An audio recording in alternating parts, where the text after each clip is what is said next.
probably in year 6. And I said to my mom, what's wrong? He used to be really outgoing. He used to play tennis where we go every afternoon. And for some reason, his parents are very much protective about him. He does not get out as often. I wave at him and he does not respond. What's going on?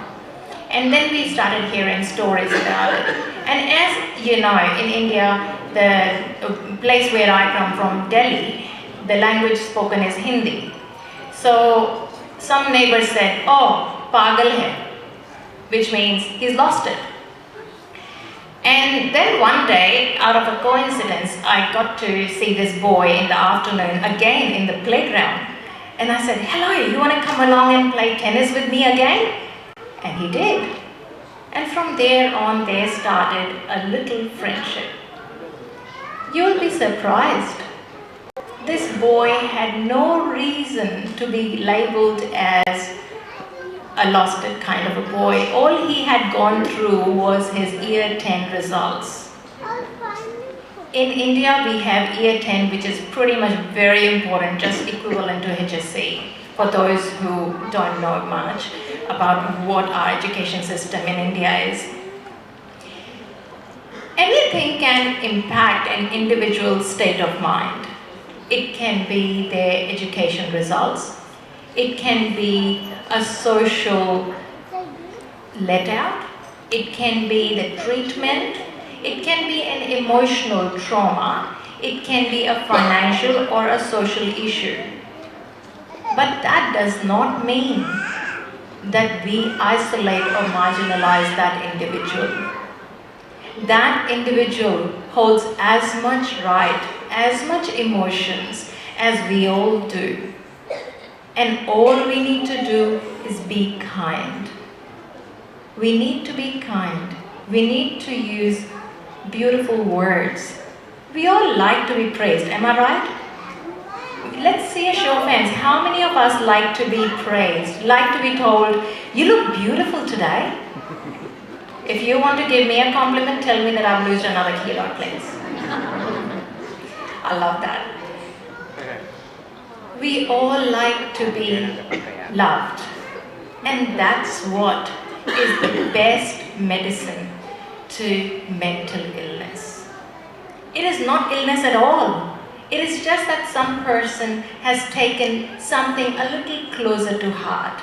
But let us not let that individual, let that impact their education, their future financial status, and their personality and status in the community.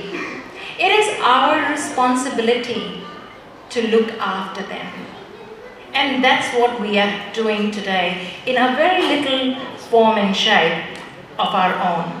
We are supporting the mental section of the Liverpool Hospital by donating some funds, by giving up your time today.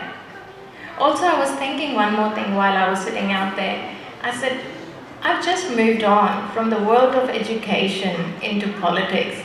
And probably some people say, how does it feel, Reena, to be in the world of politics? Let me tell you, it is not much different from the classroom. It is not.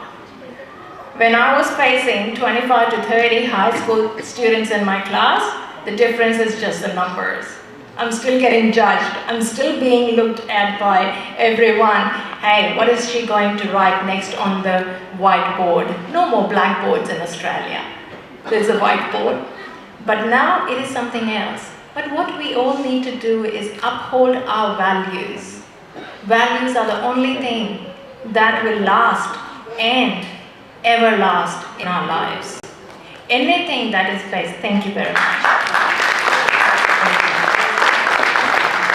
Anything that is based on good values will succeed. And that's what we need to do. We need to give our students, our kids, our future generation good values. What they see, they do. They are no different. All we need to tell them and show them is that kindness to each other which they will follow in future. My name is Reena Jetty, and today it is again, I mention it, my privilege and an honor to be here. Thank you very much for making me a part of this organized event. It is just beautiful. And if I may say, that lovely voice of Arundhati, she is not at all a check-in baggage or a hand luggage. Let me assure you, she's a pocket rocket.